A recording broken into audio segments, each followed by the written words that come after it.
আসসালামু আলাইকুম সবাইকে। কেমন আছেন আপনারা সবাই? আশা করছি যে যেখানে আছেন ভালো আছেন, সুস্থ আছেন। আজকে আপনাদের সাথে যে রেসিপিটা শেয়ার করব, আশা করছি সেটা ছোট বড় সবারই খুব বেশি পছন্দের। আজকে আমি আপনাদের ঘরে থাকা স্বল্প উপকরণ দিয়ে এবং পুরোপুরি বিয়েবাড়ির স্টাইলে চিকেন রোস্ট রেসিপি আপনাদের সাথে শেয়ার করব।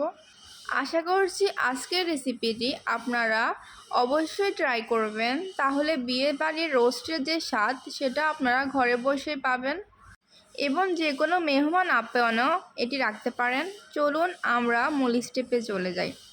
প্রথমে এখানে আমি 4 টুকরো মুরগি মাংস নিয়ে নিয়েছি। এখন এতে লবণ এবং আদা দিয়ে খুব ভালোভাবে মেখে নিব। এ পর্যায়ে আমি আগে ফ্রাই প্যানে তেল গরম করে নিয়েছি। এখন একটা একটা করে চিকেন আমি তেলের মধ্যে ফ্রাই করে নেব। খুব ভালোভাবে উপরের লেয়ারটা লাল করে নেবেন। দেখতে পাচ্ছেন আমার ভাজা শেষ অলরেডি। এখন আমি তুলে নিচ্ছি। দেখতে পাচ্ছেন আমি কেমন লালচে ভাব করে ভেজে নিয়েছি। প্রিয় দর্শক, এ পর্যায়ে আমরা রান্নার সবগুলো উপকরণ একসাথে মিক্স করে নেব রান্নার সুবিধার্থে।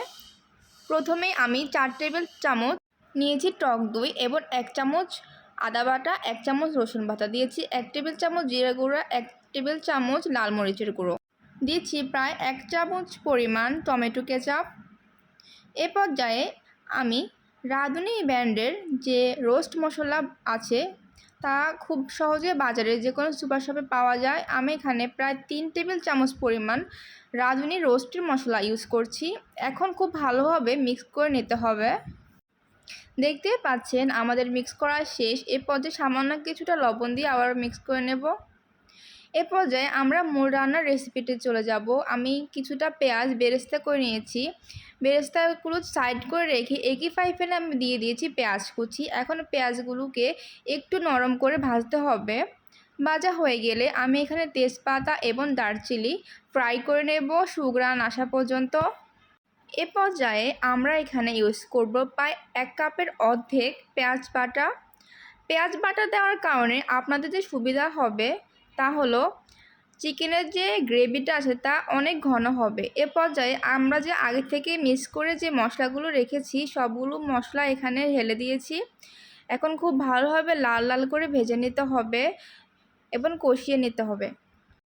আপনারা দেখতে পাচ্ছেন উপরে কেমন সুন্দরভাবে তেল ভেসে উঠছে। এ পর্যায়ে আমি সামান্য কিছুটা পানি দিয়ে আবারও খুব ভালোভাবে নেড়েচেড়ে নিয়েছি। দেখতে পাচ্ছেন এর লুকটা পুরো চেঞ্জ হয়ে গেছে এবং আমি এই যে দেখিয়ে দিচ্ছি যে এমন দানাদার দানাদার ভাব হয়ে আসছে। এ পর্যায়ে বুঝে নেবেন মশলা কষানো শেষ। এ পর্যায়ে আমরা আগে যে চিকেনগুলো ভেজে রেখেছি সম্পূর্ণ চিকেন আমি মশলার মধ্যে ঢেলে দিয়েছি। এখন প্রতিটা চিকেনের গায়ে মশলা খুব ভালোভাবে মিক্স করে নিতে হবে। খুব ভালোভাবে মিক্স করবেন যেন চিকেনের ভিতরে জুসিনেসটা প্রবেশ করে। এ পর্যায়ে চিকেন কষা হয়ে গেলে আমরা এখানে 1 কাপ পরিমাণ পানি ইউজ করব। আশা করছি এই পানিতে আমাদের চিকেনটা সিদ্ধ হয়ে যাবে। এর থেকে বেশি পানি দেওয়ার কোনো প্রয়োজন নেই। এখন আমরা ঢাকনা দিয়ে ঢেকে দিচ্ছি। যদি আপনারা, আমি আগে বলিনি, যদি আপনারা দেশি মুরগি বা মোরগ দিয়ে এই রোস্টটা বানাতে যান তাহলে অবশ্যই কিন্তু পানির পরিমাণটা আরও বেশি লাগতে পারে। এখন ঢাকনা সরিয়ে নিচ্ছি এবং খুব ভালোভাবে নেড়েচেড়ে নিয়েছি।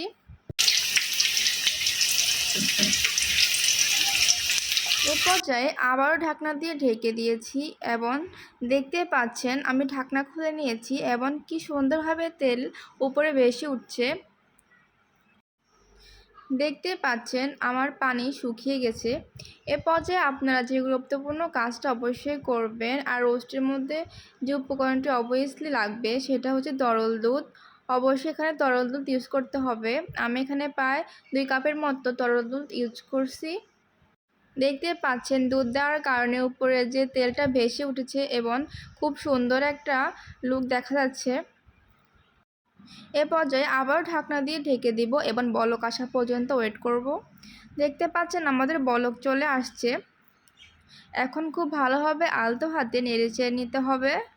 এ পর্যায়ে খুবই সুন্দর একটা ফ্লেভার আসার জন্য দিয়ে দিয়েছি 3টা কাঁচামরিচ এবং দিয়ে দিয়েছি প্রায় সামান্য কিছুটা পরিমাণেই দিয়েছি লেবুর রস।